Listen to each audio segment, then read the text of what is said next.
So hello friend, तो आज का जो टॉपिक है वो बहुत ही इंपॉर्टेंट होने वाला है। और ये जो टॉपिक है ये आप जैसे कई सारे फ्रेंड के द्वारा कमेंट बॉक्स में पूछा गया था। तो आज का जो टॉपिक है व्हील चेम्बर प्रेशर के बारे में कि स्टीम टरबाइन का व्हील चेम्बर प्रेशर क्या होता है, क्यों व्हील चेम्बर प्रेशर को मॉनिटरिंग करना जरूरी होता है, क्या कारण वो होते हैं जिसके कारण व्हील चेम्बर प्रेशर इंक्रीज कर जाता है, और अगर वो इंक्रीज करता है तो हमारे टरबाइन पे क्या इफेक्ट पड़ेगा।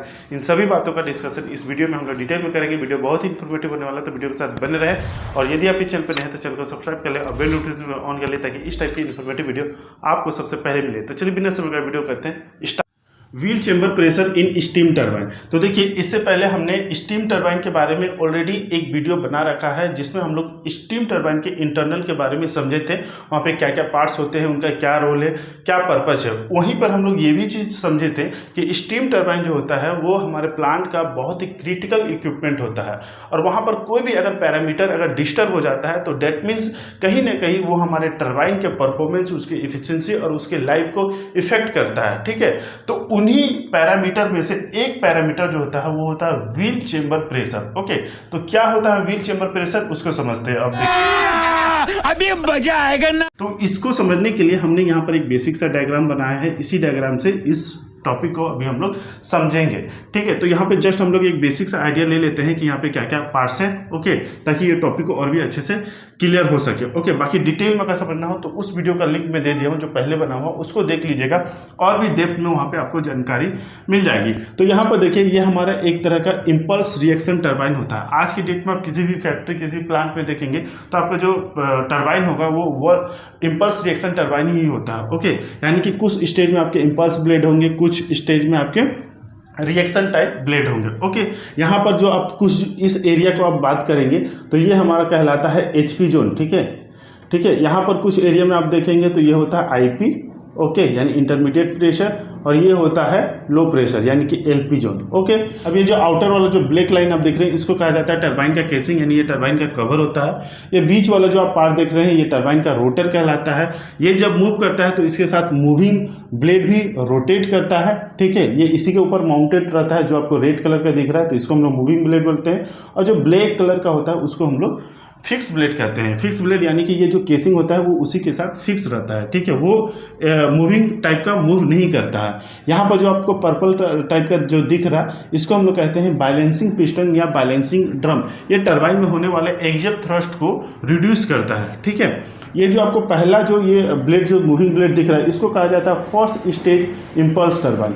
यहाँ पर जो हमारा मेन स्टीम जो बॉयलर से आता है तो यहीं से एंट्री करता है एक नोजल के द्वारा। ओके, ये जो हमारा स्टीम इस नोजल के द्वारा इस टरबाइन में एंट्रिंग करता है तो यहाँ पे वर्क करने के बाद ये फिर एग्जॉस्ट कर जाता है। ठीक है, और ये एग्जॉस्ट स्टीम जो होता है वो इस स्टीम कंडेंसर में आ जाता है, जहाँ पे स्टीम कंडेंस होने के बाद यानी कि वाटर बन जाता है, और फिर उस वाटर को एक पंप के द्वारा फिर से बॉयलर में यूटिलाइज कर लिया जाता है। तो ये एक जस्ट बेसिक सा आइडिया हो गया। अब व्हील चेम्बर प्रेशर होता क्या है उसको समझिए। तो देखिए, इस टरबाइन में हमारे ये बॉयलर से जो मेन स्टीम आया वो यहाँ से इन करता है। ठीक है, तो यहीं पर जो है वो नोजल होता है, और नोजल के द्वारा इस जोन में वो इंटरिंग करता है। ठीक है, इन करता है। ठीक है, और नोजल का काम हम लोग जानते हैं कि नोजल का काम क्या चीज़ होता है।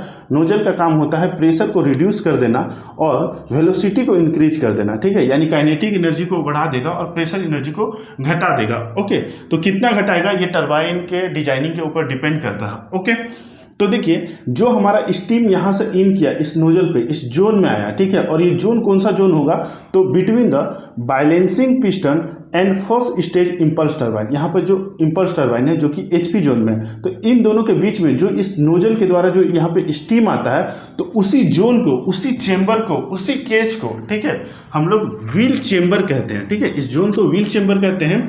और ये जो यहाँ पर जो स्टीम आया और जो यहाँ पर हमको प्रेशर मिला स्टीम को, तो उस प्रेशर को हम लोग व्हील चेम्बर प्रेशर कहते हैं। व्हील कहने का क्या मतलब है कि यहाँ पर जो ये फर्स्ट स्टेज आप इम्पल्स टरबाइन जो देखेंगे वो आपको व्हील यानी चक्के के आकार का दिखेगा। ठीक है, इसलिए इसे व्हील कहते हैं। चेम्बर का मतलब होता है एक जोन, एक केज, एक एरिया। ठीक है, जैसे आप फॉर एग्जांपल बात करें, जैसे आप कैसे किसी डॉक्टर के पास जाते हैं तो बोलते हैं ना कि ये डॉक्टर का चेम्बर है। ओके, तो ठीक उसी तरह समझ लीजिए कि एक तरह का ये कक्ष है। ओके, हिंदी में बात करें तो उसको हम लोग कक्ष बोलते हैं। तो चेम्बर इसलिए यहाँ पर इसका नाम दिया गया है, और प्रेशर का मतलब कि यहाँ पर जो स्टीम है उसका प्रेशर, तो इसलिए इसे व्हील चेम्बर प्रेशर कहते हैं।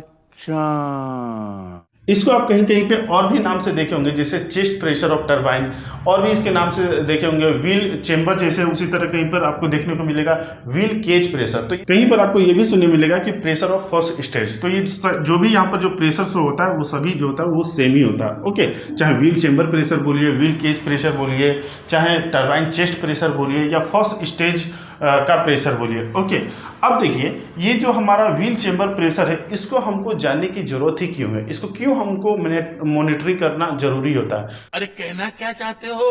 तो देखिए टरबाइन के कुछ ऐसे पैरामीटर होता है जिसको देखकर ये समझा जा सकता है कि टरबाइन की क्या परफॉर्मेंस चल रही है। ठीक है, टरबाइन में क्या दिक्कत है या क्या दिक्कत होने वाली है। फॉर एग्जांपल जैसे बात करें कि आपको जैसे मान लीजिए बुखार है, ठीक है, आप डॉक्टर के पास गए, तो डॉक्टर क्या करता है, सबसे पहले बीपी चेक करता है। ठीक है, बीपी चेक करेगा, फिर स्टेथोस्कोप से आपका फेफड़ा का साउंड सुनेगा। तो ये कुछ ऐसे वो साउंड वगैरह ऑब्जर्वेशन करते हैं, कुछ ऐसे पैरामीटर शरीर को देखते हैं जो कि ये बताता है कि आपका जो शरीर है वो कैसा परफॉर्मेंस दे रहा है, या शरीर में क्या दिक्कत और ज़्यादा होने वाली है या है। ठीक है, यानी कि कहने का मतलब ये है कि हमारा टरबाइन भी ठीक उसी तरह शरीर के तरह ही टरबाइन में कुछ ऐसे पैरामीटर होते हैं जो टरबाइन के परफॉर्मेंस को बताते हैं कि टरबाइन में क्या परफॉर्मेंस है, क्या इसकी इफिशिएंसी चल रही है, क्या इसमें दिक्कत है, कितना टरबाइन के ब्लेड में हमारा फॉलिंग हो रहा है। ठीक है, टरबाइन के ब्लेड का क्या कंडीशन है, सीलिंग का क्या कंडीशन है, ये सभी हमारा एक ही पैरामीटर से पता चल जाता है। और वो पैरामीटर कौन सा है, ये वो है wheel chamber pressure. Wheel chamber pressure को मॉनिटरिंग करके ही ये सभी चीज़ें जानी जा सकती है, इसलिए व्हील चेंबर को मॉनिटरिंग करना बहुत ही जरूरी होता है। अच्छा, अगर इन केस किसी भी कारण से व्हील चेंबर प्रेशर अपने डिजाइनिंग से बहुत ज़्यादा इंक्रीज कर जाता है, तो इसका मतलब कहीं ना कहीं हमारे टरबाइन में प्रॉब्लम है। अच्छा, और वो क्या प्रॉब्लम है उसको हम लोग समझते हैं,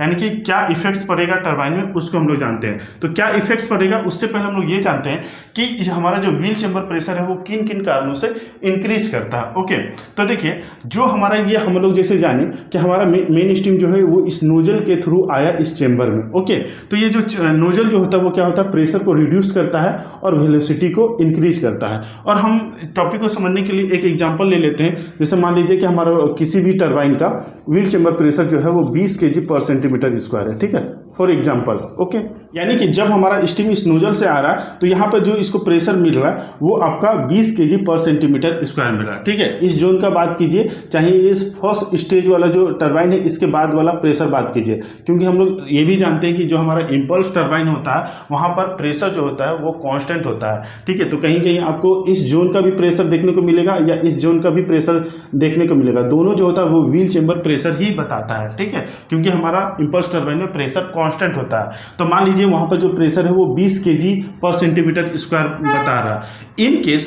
मान लीजिए कि हमारे जो स्टीम होता है, स्टीम में कुछ ना कुछ तो इम्प्यूरिटी होगा ही होगा।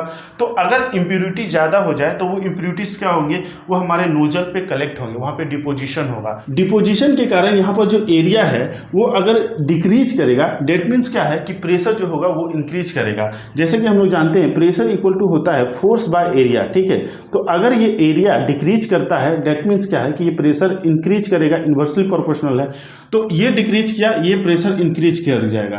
तो मान लीजिए आप जो 20 kg मेंटेन कर रहे थे ये किसी कारण से बढ़ के 30 kg हो गया। ओके, तो 30 kg होना ये डिजाइनिंग के हिसाब से अच्छा नहीं होता है टरबाइन के लाइफ के कारण। ओके, तो ये एक कारण है कि आपका अगर नोजल में डिपोजिशन होता है तो आपका व्हील चेंबर प्रेशर जो होगा वो इंक्रीज करेगा। ओके, साथ में ये जो टरबाइन ब्लेड होते हैं तो टरबाइन ब्लेड में भी डिपोजिशन होने का चांसेस रहता है। जो सिलिका हो गया, इम्प्यूरिटीज वगैरह हो गए, अगर उनका डिपोजिशन होता है तो स्टीम टरबाइन से जो वर्क मिलना चाहिए वो वर्क नहीं मिल पाता है, और जो जितना प्रेशर एग्जॉस्ट में आना चाहिए वो नहीं आ पाता। तो वही प्रेशर जो होता है वो व्हील चेंबर को इंक्रीज करता है। तो यहाँ पर क्या क्या रीजन हो गया कि रीजन हो गया डिपोजिशन। ठीक है,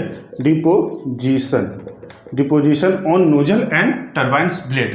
ओके, तो ये रीजन हो गया। अब अगर इन केस किसी कारण से डिपोजिशन ये बढ़ते गए, इंक्रीज हो गया, तो क्या होगा, हमारा व्हील चेंबर प्रेशर जो होगा वो इंक्रीज करेगा। तो अगर व्हील चेंबर प्रेशर इंक्रीज करेगा तो क्या क्या इफेक्ट्स आएगा उसको समझिए। तो देखिए, अगर ये प्रेशर इंक्रीज करता है, हमको इतना मेंटेन करना है, इतना हो गया। ओके, तो क्या क्या इफेक्ट करेगा, तो आपका एक्सियल थ्रस्ट जो होता है वो इंक्रीज करेगा। ठीक है, जैसे ही प्रेशर इंक्रीज करेगा तो जो एक्सियल थ्रस्ट जो होता है वो इंक्रीज होगा। अगर एक्सियल थ्रस्ट थ्रस्ट इंक्रीज होगा, डेट मीन्स क्या है कि टरबाइन का वाइब्रेशन जो है वो एबनॉर्मल होने के चांसेस रहेंगे, ज़्यादा आने के चांसेस रहेंगे।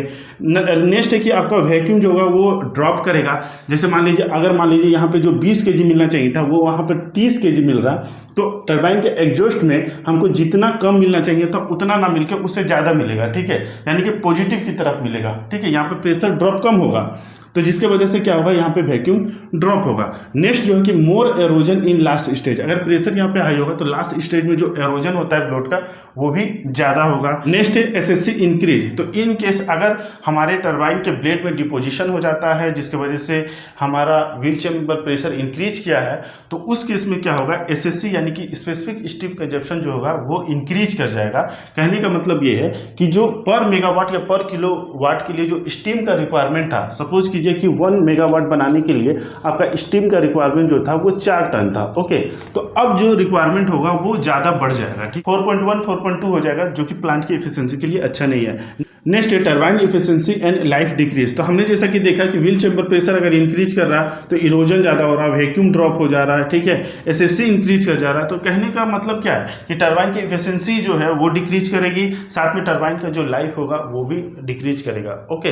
तो इतना इंपॉर्टेंट होता है और इतना ज़्यादा इफेक्ट पड़ता है व्हील चेम्बर प्रेशर का, इसलिए इसे मॉनिटरिंग करना, इसे मेंटेन करना काफ़ी ज़रूरी होता है। तो यही हो गया आज की वीडियो में व्हील चेम्बर के बारे में। आई होप कि ये जो टॉपिक है वो आपके लिए बहुत ही इन्फॉर्मेटिव रहा होगा।